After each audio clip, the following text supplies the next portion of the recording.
Y cuando llegó la 751ª noche, ella dijo: Y el efrit de la lámpara se llevó la mano a la frente y contestó: Escucho y obedezco. Y desapareció.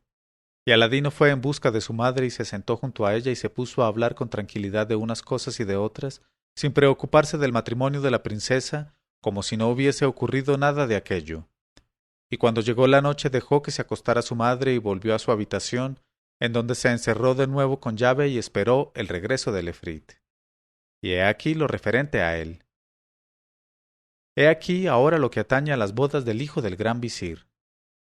Cuando tuvieron fin la fiesta y los festines y las ceremonias y las recepciones y los regocijos, el recién casado, precedido por el jefe de los eunucos, penetró en la cámara nupcial, y el jefe de los eunucos se apresuró a retirarse y a cerrar la puerta tras de sí. Y el recién casado, después de desnudarse, levantó las cortinas y se acostó en el lecho para esperar allí la llegada de la princesa. No tardó en hacer su entrada a ella, acompañada de su madre y las mujeres de su séquito, que la desnudaron, la pusieron una sencilla camisa de seda y destrenzaron su cabellera. Luego la metieron en el lecho a la fuerza, mientras ella fingía hacer mucha resistencia y daba vueltas en todos sentidos para escapar de sus manos, como suelen hacer en semejantes circunstancias las recién casadas. Y cuando la metieron en el lecho, sin mirar al hijo del visir, que estaba ya acostado, se retiraron todas juntas, haciendo votos por la consumación del acto. Y la madre, que salió la última, cerró la puerta de la habitación lanzando un gran suspiro, como es costumbre.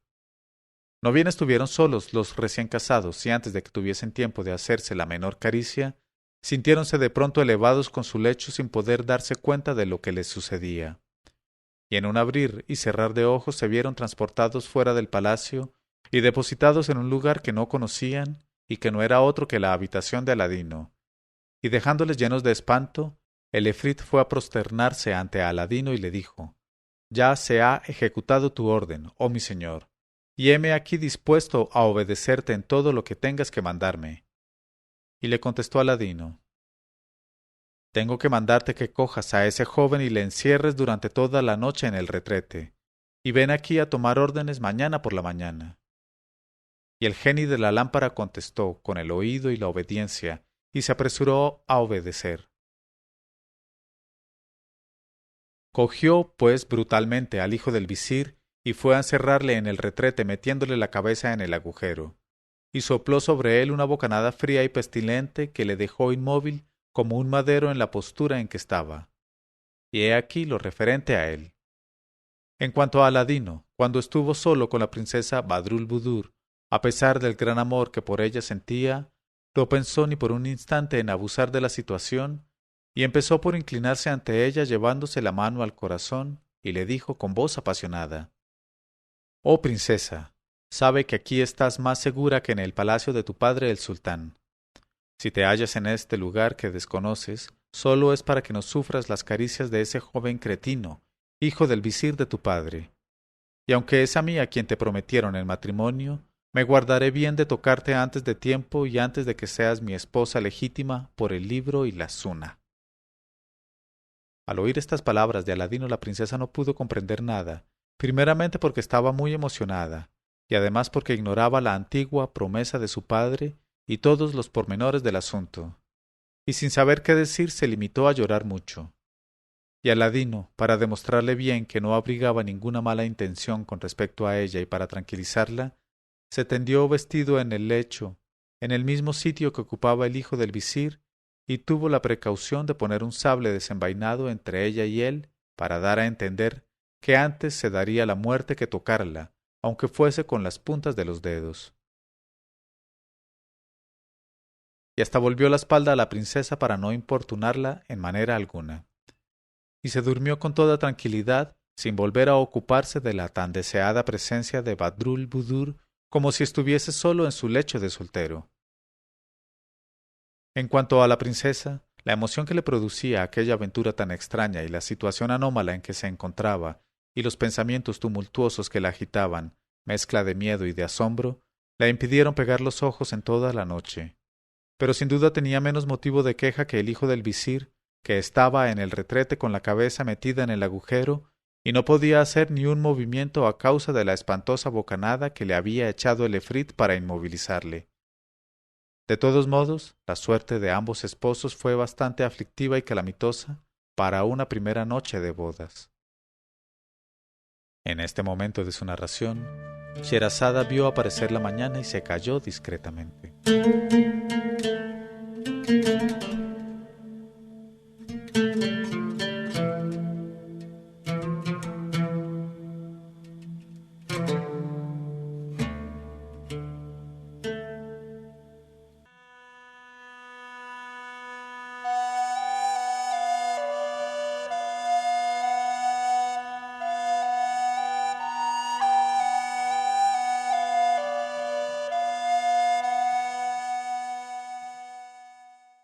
Y cuando llegó la 752ª noche, ella dijo: De todos modos, la suerte de ambos esposos fue bastante aflictiva y calamitosa para una primera noche de bodas.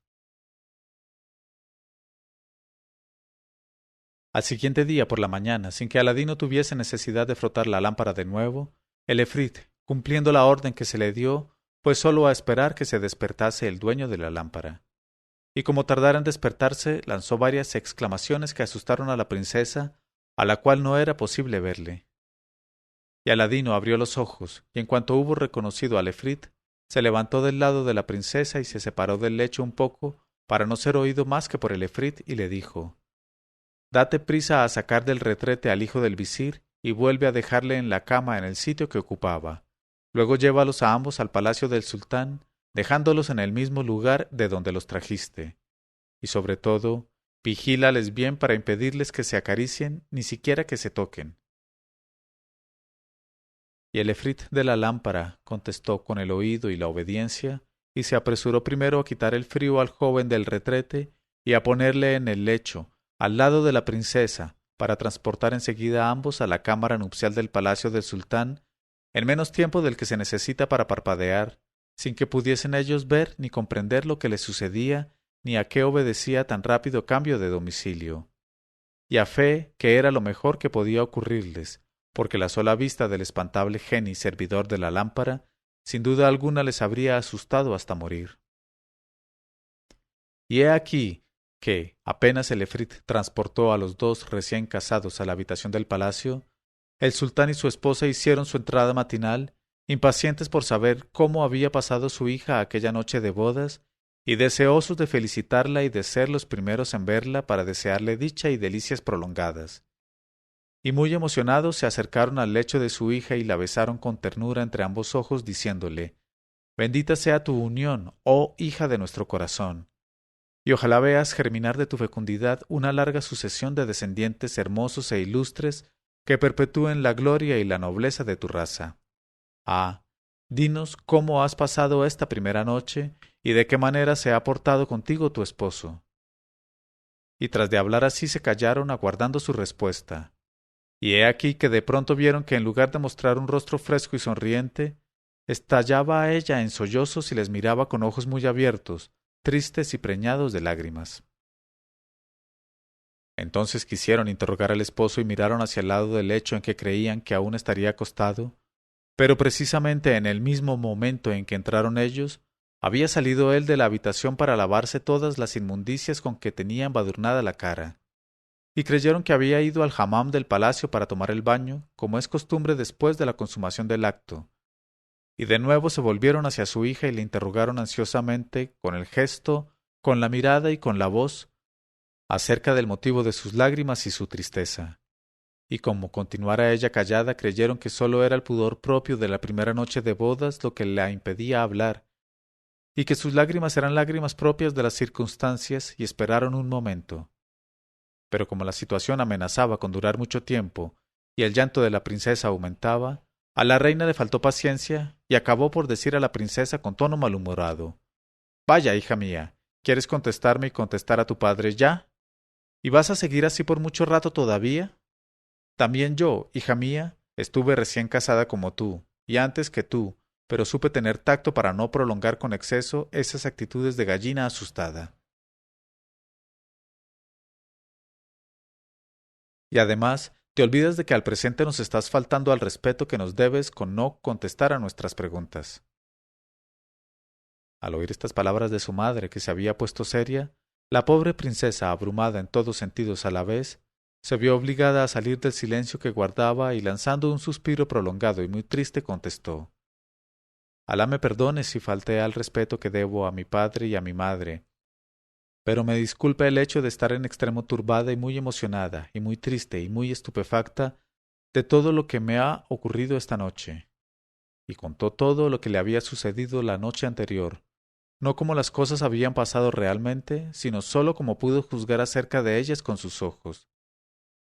Dijo que apenas se acostó en el lecho al lado de su esposo, el hijo del visir, había sentido conmoverse el lecho debajo de ella, que se había visto transportada en un abrir y cerrar de ojos, desde la cámara nupcial a una casa que jamás había visitado antes, que la habían separado de su esposo sin que pudiese ella saber de qué manera la habían sacado y reintegrado luego, que le había reemplazado durante toda la noche un joven hermoso muy respetuoso desde luego y en extremo atento, el cual, para no verse expuesto a abusar de ella, había dejado su sable desenvainado entre ambos y se había dormido con la cara vuelta a la pared.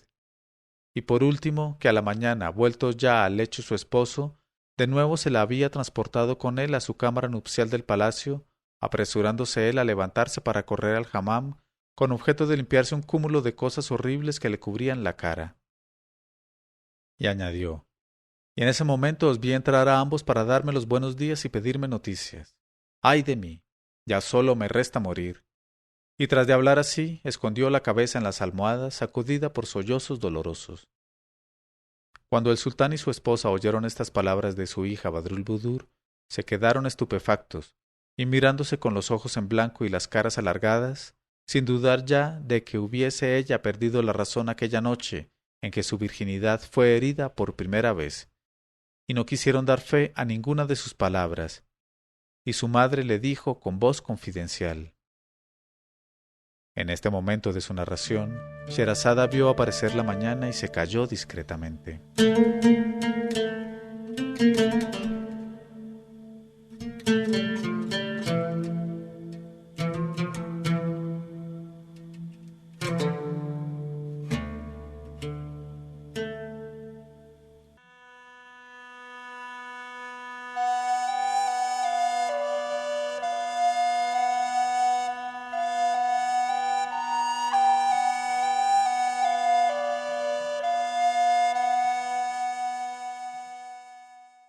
Pero cuando llegó la 753ª noche, ella dijo: y no quisieron dar fe a ninguna de sus palabras. Y su madre le dijo con voz confidencial: así ocurren siempre estas cosas, hija mía, pero guárdate bien de decírselo a nadie porque estas cosas no se cuentan nunca. Y las personas que te oyeran te tomarían por loca. Levántate, pues, y no te preocupes por eso. Y procura no turbar con tu mala cara los festejos que se dan hoy en palacio en honor tuyo, y que van a durar 40 días y 40 noches, no solamente en nuestra ciudad, sino en todo el reino. Vamos, hija mía, alégrate y olvida ya los diversos incidentes de esta noche. Luego la reina llamó a sus mujeres y las encargó que se cuidaran del tocado de la princesa, y con el sultán, que estaba muy perplejo, salió en busca del yerno, el hijo del visir, y acabaron por encontrarle cuando volvía del hammam. Y para saber a qué atenerse con respecto a lo que decía su hija, la reina empezó a interrogar al asustado joven acerca de lo que había pasado. Pero no quiso él declarar nada de lo que hubo de sufrir, y ocultando toda la aventura por miedo de que le tomaran a broma y le rechazaran otra vez los padres de su esposa, se limitó a contestar: por Alá, ¿y qué ha pasado para que me interroguéis con ese aspecto tan singular? Y entonces, cada vez más persuadida la sultana de que todo lo que había contado su hija era efecto de alguna pesadilla, creyó lo más oportuno no insistir con su yerno y le dijo: glorificado sea Alá por todo lo que pasó sin daño ni dolor. Te recomiendo, hijo mío, mucha suavidad con tu esposa porque está delicada. Y después de estas palabras le dejó y fue a sus aposentos para ocuparse de los regocijos y diversiones del día. Y he aquí lo referente a ella y a los recién casados. En cuanto a Aladino, que sospechaba lo que ocurría en palacio, pasó el día deleitándose al pensar en la broma excelente de que acababa de hacer víctima al hijo del visir, pero no se dio por satisfecho y quiso saborear hasta el fin la humillación de su rival. Así es que le pareció lo más acertado no dejarle un momento de tranquilidad. Y en cuanto llegó la noche, cogió su lámpara y la frotó, y se le apareció el geni pronunciando la misma fórmula que las otras veces.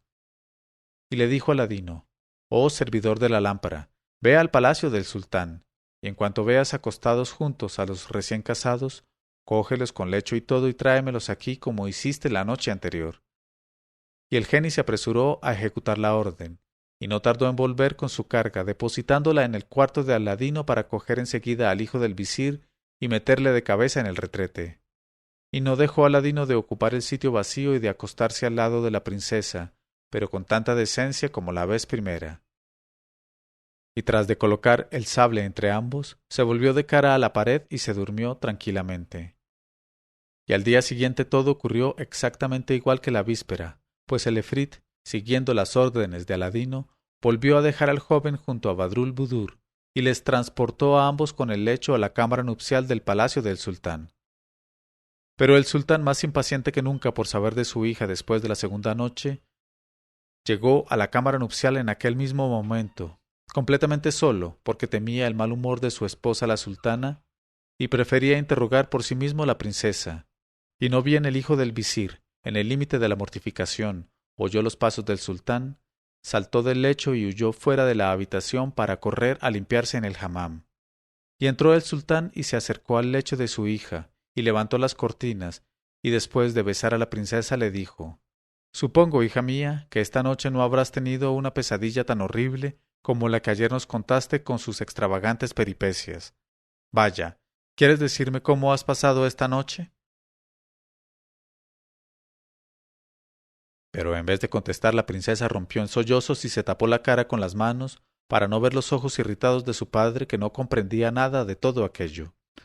Y estuvo esperando él un buen rato para darle tiempo a que se calmase, pero como ella continuara llorando y suspirando, acabó por enfurecerse y sacó su sable y exclamó: «Por mi vida, que si no quieres decirme enseguida la verdad, te separo los hombros de la cabeza». Entonces, doblemente espantada, la pobre princesa se vio en la precisión de interrumpir sus lágrimas y dijo con voz entrecortada: «Oh padre mío bien amado, por favor no te enfades conmigo, porque si quieres escucharme ahora, que no está mi madre para excitarte contra mí, sin duda alguna me disculparás y me compadecerás y tomarás las precauciones necesarias para impedir que me muera de confusión y espanto. Pues si vuelvo a soportar las cosas terribles que he soportado esta noche, al día siguiente me encontrarás muerta en mi lecho.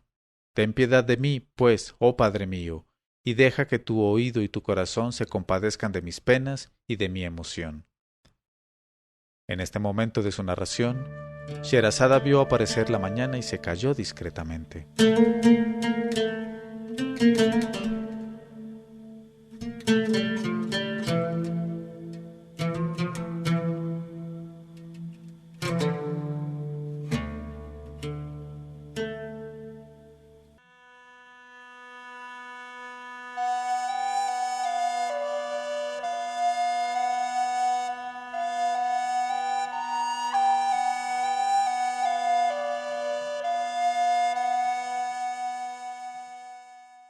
Pero cuando llegó la 754ª noche, ella dijo: «Ten piedad de mí, pues, oh Padre mío, y deja que tu oído y tu corazón se compadezcan de mis penas y de mi emoción». Y como entonces no sentía la presencia de su esposa, el sultán, que tenía un corazón compasivo, se inclinó hacia su hija y la besó y la acarició, y apaciguó su inquieta alma. Luego le dijo: «Y ahora, hija mía, calma tu espíritu y refresca tus ojos, y con toda confianza cuéntale a tu padre detalladamente los incidentes que esta noche te han puesto en tal estado de emoción y de terror». Y apoyando la cabeza en el pecho de su padre, la princesa le contó, sin olvidar nada, todas las molestias que había sufrido las 2 noches que acababa de pasar, y terminó su relato añadiendo: «Mejor será, oh padre mío bien amado, que interrogues también al hijo del visir, a fin de que te confirme mis palabras». Y el sultán, al oír el relato de aquella extraña aventura, llegó al límite de la perplejidad y compartió la pena de su hija, y como la amaba tanto sintió humedecerse de lágrimas sus ojos. Y le dijo él: La verdad, hija mía, es que yo solo soy el causante de todo esto tan horrible que te sucede, pues te casé con un pasmado que no sabe defenderte y resguardarte de esas aventuras singulares. Porque lo cierto es que quise labrar tu dicha con ese matrimonio y no tu desdicha y tu muerte. Por Alá, que enseguida voy a hacer que venga el visir y el cretino de su hijo, y les voy a pedir explicaciones de todo esto. Pero, de todos modos, puedes estar tranquila en absoluto, hija mía, porque no se repetirán esos sucesos. Te lo juro por vida de mi cabeza. Luego se separó de ella, dejándola al cuidado de sus mujeres, y regresó a sus aposentos, hirviendo en cólera. Al punto hizo ir a su gran visir, y en cuanto se presentó entre sus manos le gritó: ¿Dónde está el entrometido de tu hijo? ¿Y qué te ha dicho de los sucesos ocurridos estas 2 últimas noches? El gran visir contestó estupefacto: No sé a qué te refieres, oh rey del tiempo. Nada me ha dicho mi hijo que pueda explicarme la cólera de nuestro rey. Pero, si me lo permites, ahora mismo iré a buscarle y a interrogarle. Y dijo el sultán: Ve, y vuelve pronto a traerme la respuesta. Y el gran visir, con la nariz muy alargada, salió doblando la espalda y fue en busca de su hijo, a quien encontró en el hammam, dedicado a lavarse las inmundicias que le cubrían. Y le dijo: Oh hijo de perro, ¿por qué me has ocultado la verdad? Si no me pones enseguida al corriente de los sucesos de estas 2 últimas noches, será este tu último día.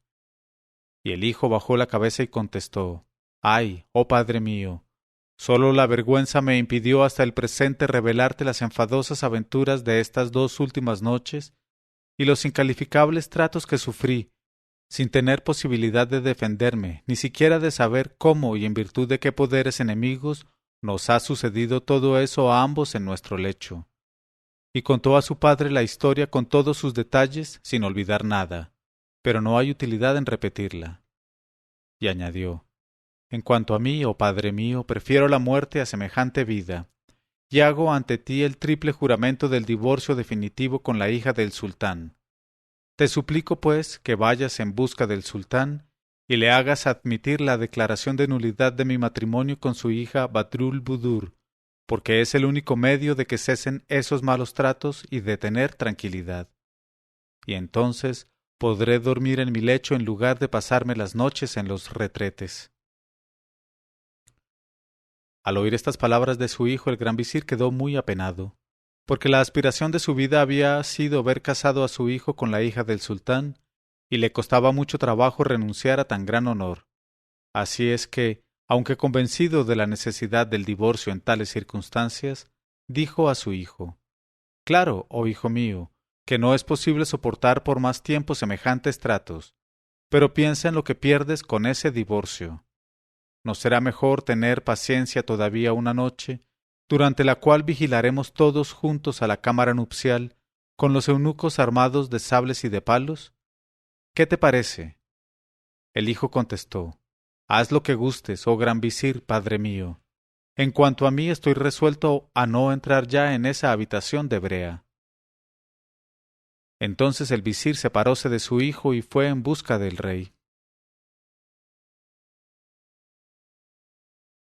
Y se mantuvo de pie entre sus manos bajando la cabeza, y el rey preguntó: ¿Qué tienes que decirme? El visir contestó: Por vida de nuestro amo, que es muy cierto lo que ha contado la princesa Badrul Budur, pero la culpa no la tiene mi hijo. De todos modos, no conviene que la princesa siga expuesta a nuevas molestias por causa de mi hijo. Y si lo permites, mejor será que ambos esposos vivan en adelante separados por el divorcio. Y dijo el rey: Por Alá que tienes razón, pero de no ser hijo tuyo el esposo de mi hija, la hubiese dejado libre a ella con la muerte de él. Que se divorcien, pues. Y al punto dio el sultán las órdenes oportunas para que cesaran los regocijos públicos, tanto en el palacio como en la ciudad y en todo el reino de la China, e hizo proclamar el divorcio de su hija Badrul Budur con el hijo del gran visir, dando a entender que no se había consumado nada y que la perla continuaba virgen y sin perforar. En este momento de su narración, Sherazada vio aparecer la mañana y se calló discretamente.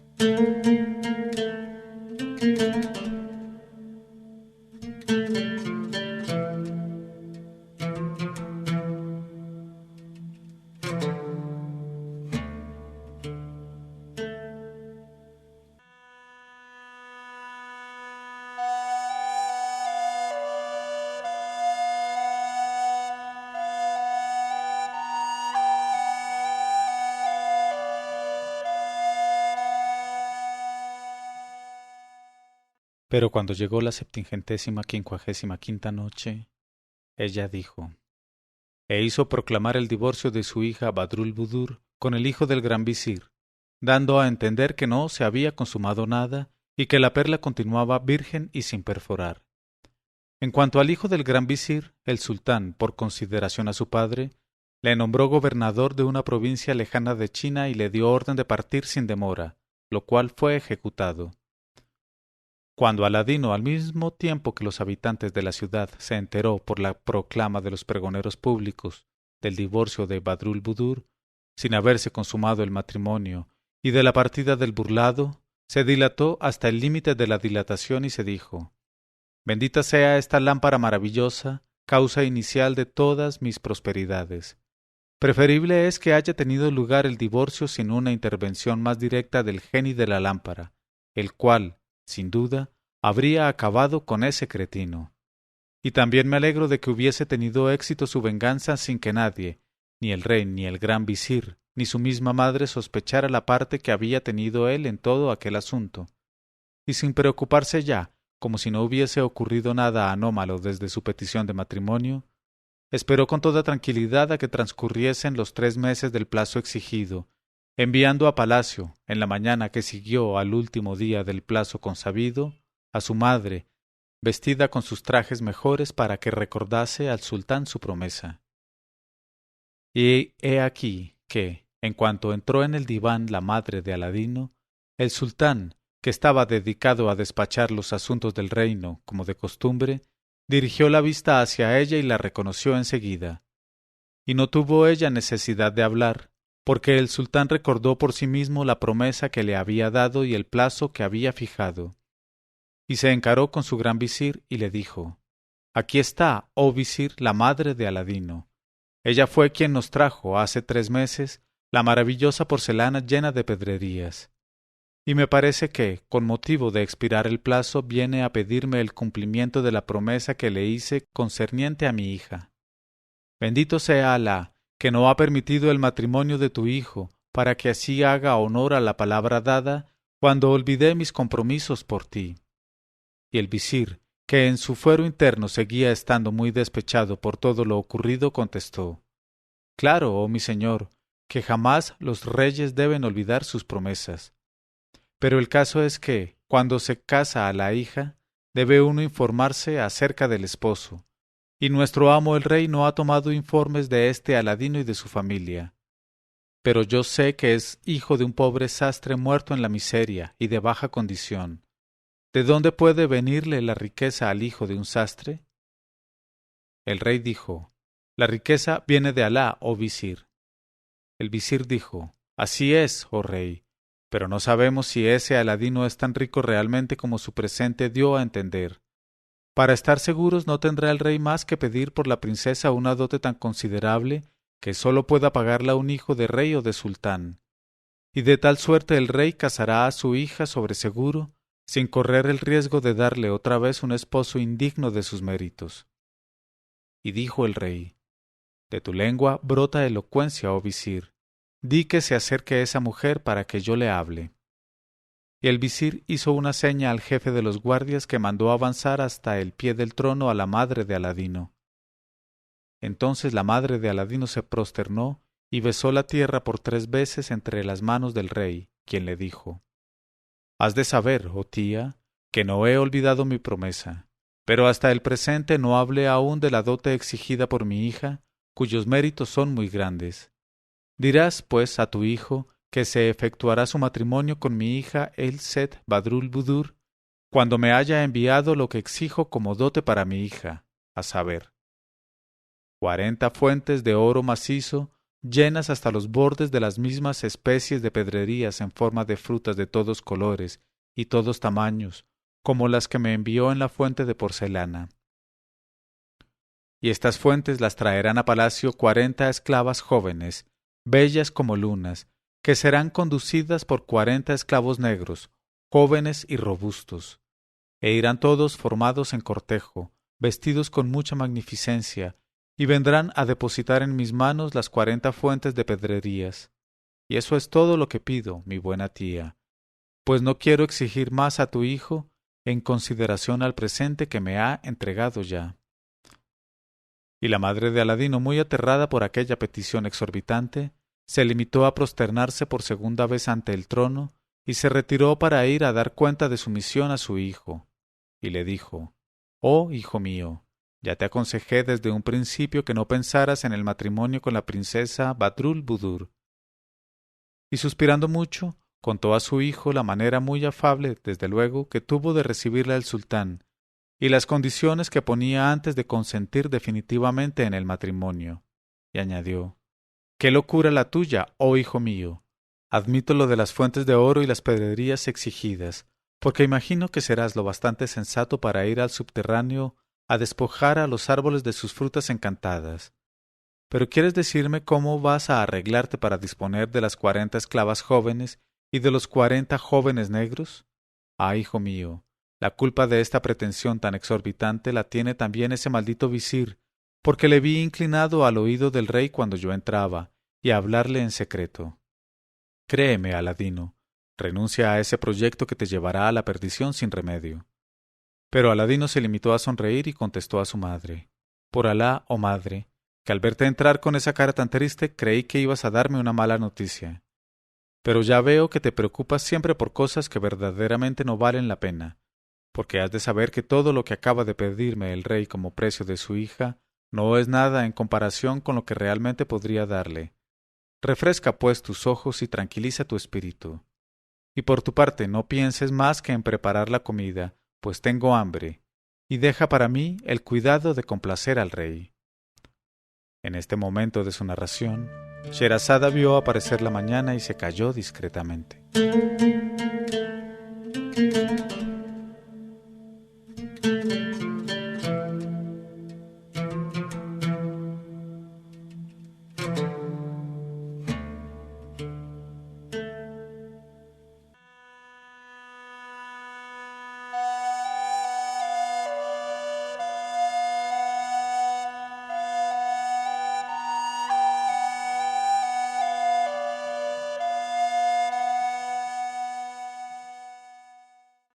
Pero cuando llegó la 756ª noche, ella dijo, «Y por tu parte no pienses más que en preparar la comida, pues tengo hambre, y deja para mí el cuidado de complacer al rey».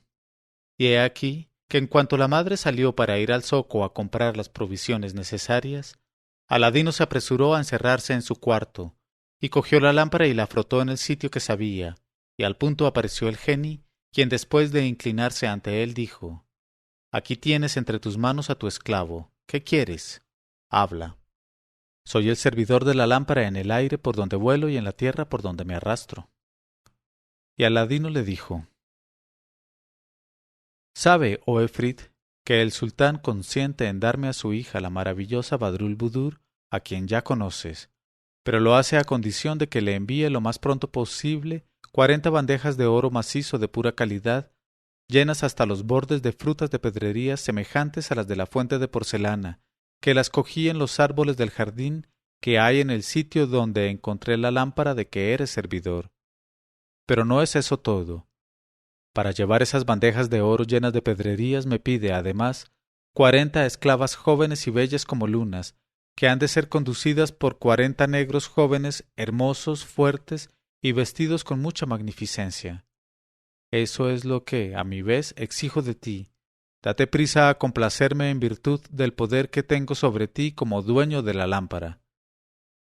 Y el geni contestó, «Escucho y obedezco».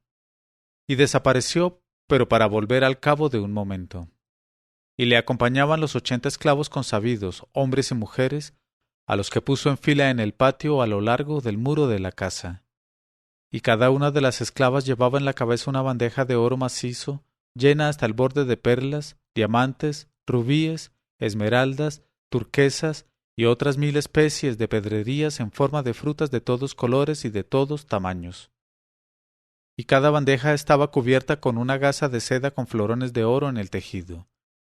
Y verdaderamente eran las pedrerías mucho más maravillosas que las presentadas al sultán en la porcelana. Y una vez alineados contra el muro los 40 esclavos, el geni fue a inclinarse ante Aladino y le preguntó: ¿Tienes todavía, oh mi señor, que exigir alguna cosa al servidor de la lámpara? Y Aladino le dijo: No, por el momento nada más. Y al punto desapareció el efrit. En aquel instante entró la madre de Aladino cargada con las provisiones que había comprado en el zoco, y se sorprendió mucho al ver su casa invadida por tanta gente, y al punto creyó que el sultán mandaba detener a Aladino para castigarle por la insolencia de su petición.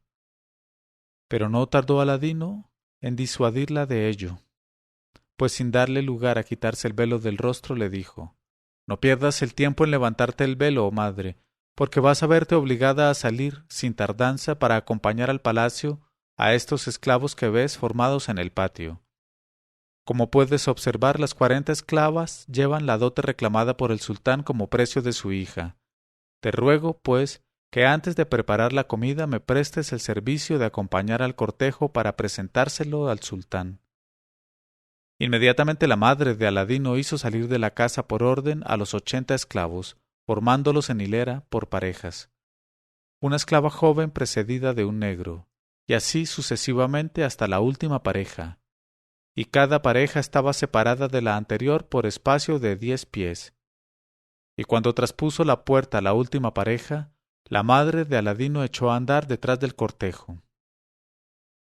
Y Aladino cerró la puerta, seguro del resultado, y fue a su cuarto a esperar tranquilamente el regreso de su madre.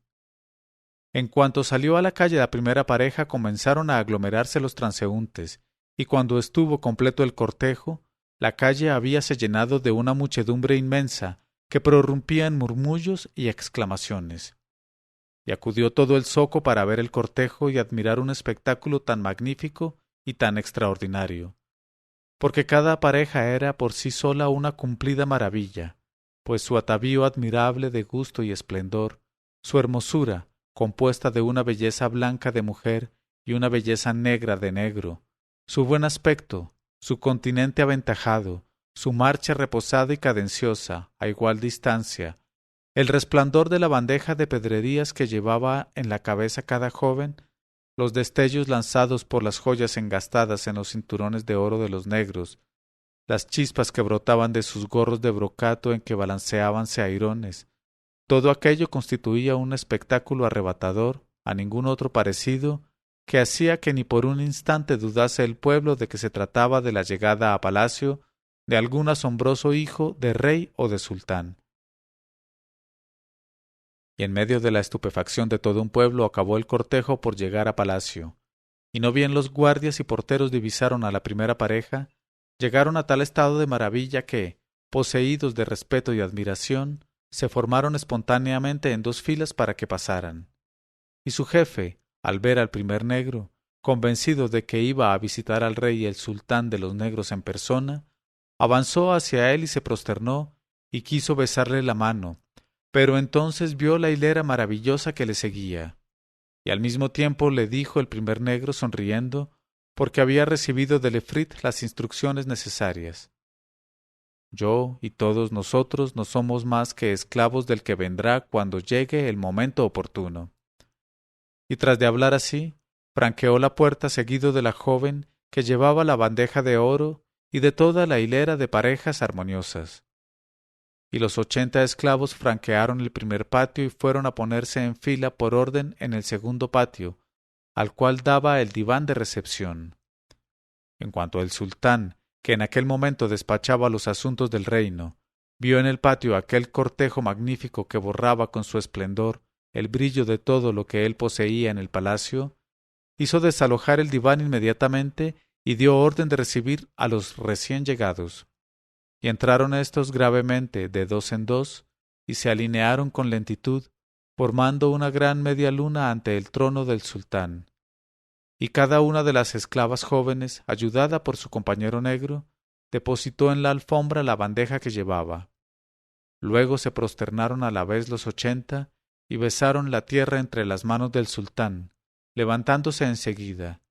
Y todos, a una, descubrieron con igual diestro ademán las bandejas rebosantes de frutas maravillosas.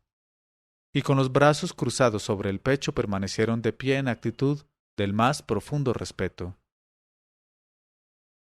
Sólo entonces fue cuando la madre de Aladino, que iba la última, se destacó de la media luna que formaban las parejas alternadas, y después de las prosternaciones y las zalemas de rigor, dijo al rey, que había enmudecido por completo ante aquel espectáculo sin par: «Oh rey del tiempo, mi hijo Aladino, esclavo tuyo, me envía con la dote que has pedido como precio de Set Badrul Budur, tu hija honorable, y me encarga que te diga que te equivocaste al apreciar la valía de la princesa, y que todo esto está muy por debajo de sus méritos. Pero cree que le disculparás por ofrecerte tan poco, y que admitirás este insignificante tributo en espera de lo que piensa hacer en lo sucesivo».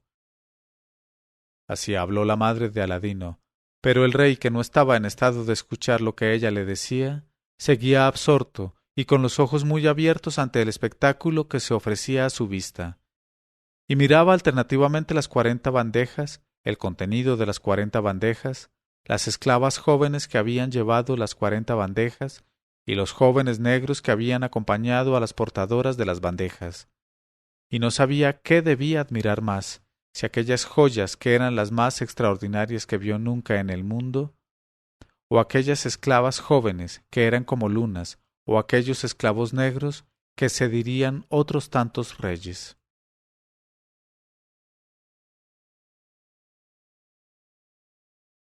Y así se estuvo 1 hora de tiempo, sin poder pronunciar una palabra ni separar sus miradas de las maravillas que tenía ante sí. Y en lugar de dirigirse a la madre de Aladino para manifestarle su opinión acerca de lo que le llevaba, acabó por encararse con su gran visir y decirle: «Por mi vida, ¿qué suponen las riquezas que poseemos y qué supone mi palacio ante tal magnificencia? ¿Y qué debemos pensar del hombre que, en menos tiempo del preciso para desearlos, realiza tales esplendores y nos los envía? ¿Y qué son los méritos de mi hija comparados con semejante profusión de hermosura?» Y no obstante el despecho y el rencor que experimentaba por cuanto le había sucedido a su hijo, el visir no pudo menos de decir: «Sí, por Alá, hermoso es todo esto, pero aun así no vale lo que un tesoro único como la princesa Badrul Budur». Y dijo el rey: «Por Alá, ya lo creo que vale tanto como ella y la supera con mucho en valor. Por eso no me parece mal negocio concedérsela en matrimonio a un hombre tan rico, tan generoso y tan magnífico como el gran Aladino nuestro hijo». Y se encaró con los demás visires y emires y notables que le rodeaban, y les interrogó con la mirada, y todos contestaron inclinándose profundamente hasta el suelo por 3 veces, para indicar bien su aprobación a las palabras del rey. Entonces no vaciló más el rey. En este momento de su narración, Sherazada vio aparecer la mañana y se calló discretamente.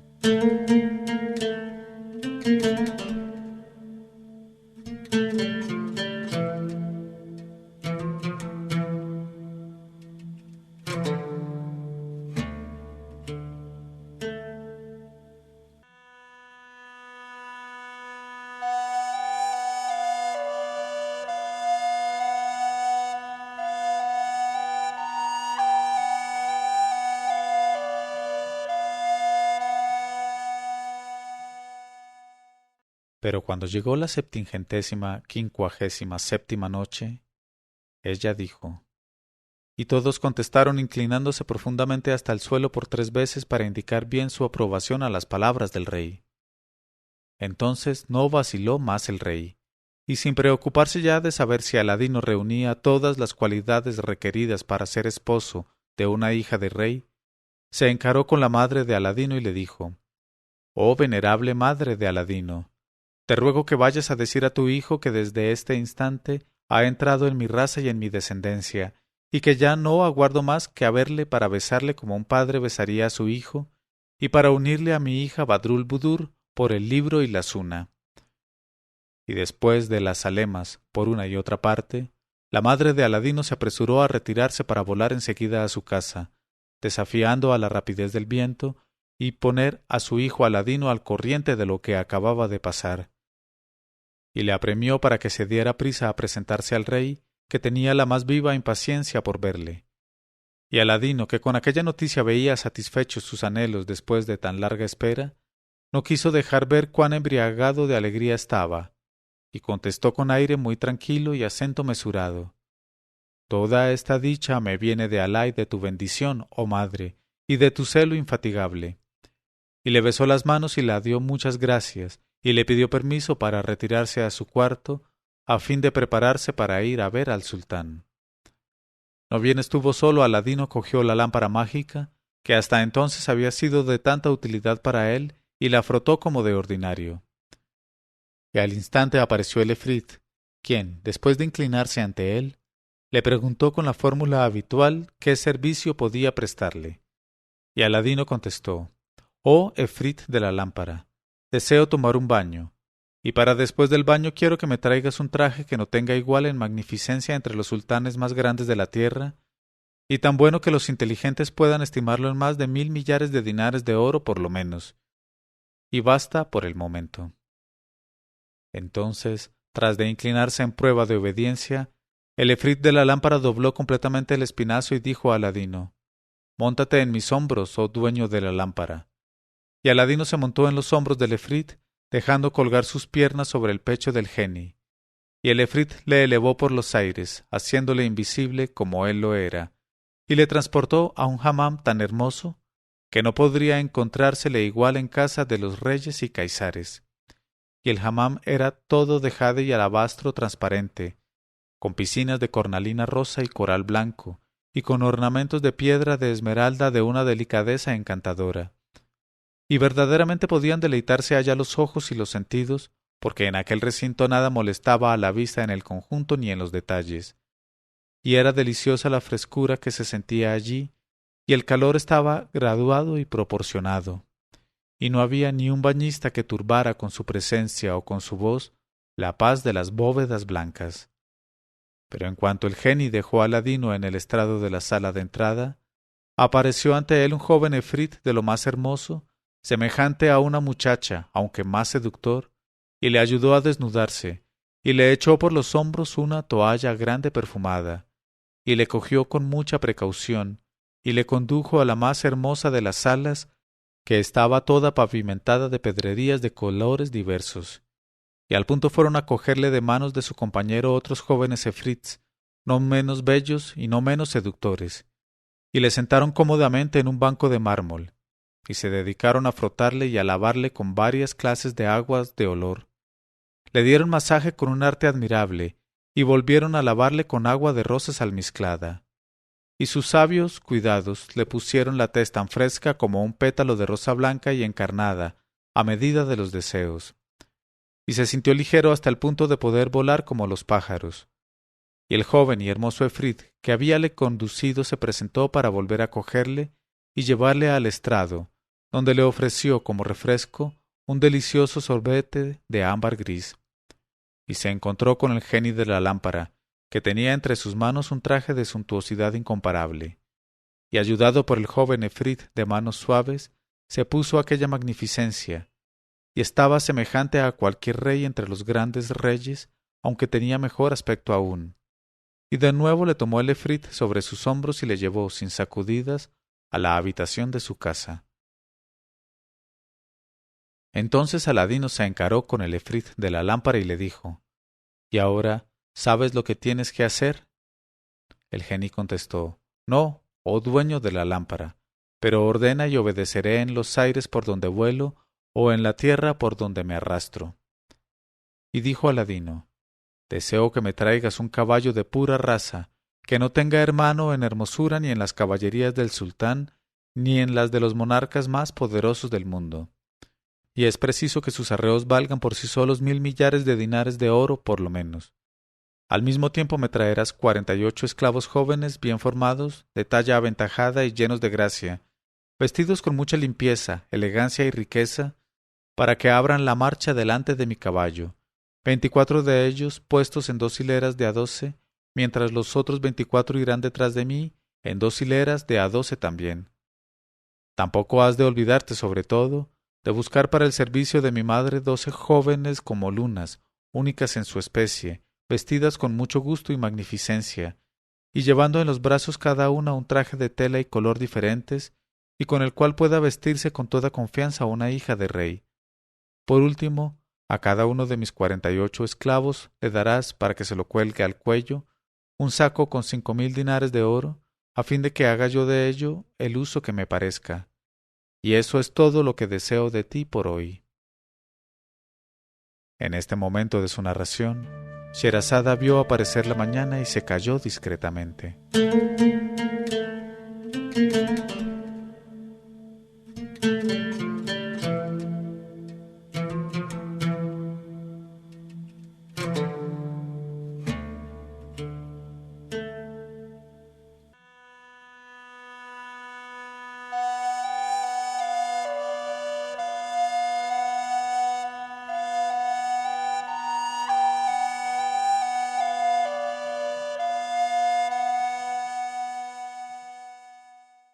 Pero cuando llegó la 759ª noche, ella dijo: Y eso es todo lo que deseo de ti por hoy. Apenas acabó de hablar Aladino, cuando el geni, después de la respuesta con el oído y la obediencia, apresuróse a desaparecer, pero para volver al cabo de un momento con el caballo, los 48 esclavos jóvenes, las 12 jóvenes, los 48 sacos con 5.000 dinares cada uno, y los 12 trajes de tela y color diferentes. Y todo era absolutamente de la calidad pedida, aunque más hermoso aún. Y Aladino se posesionó de todo y despidió al geni diciéndole: Te llamaré cuando tenga necesidad de ti.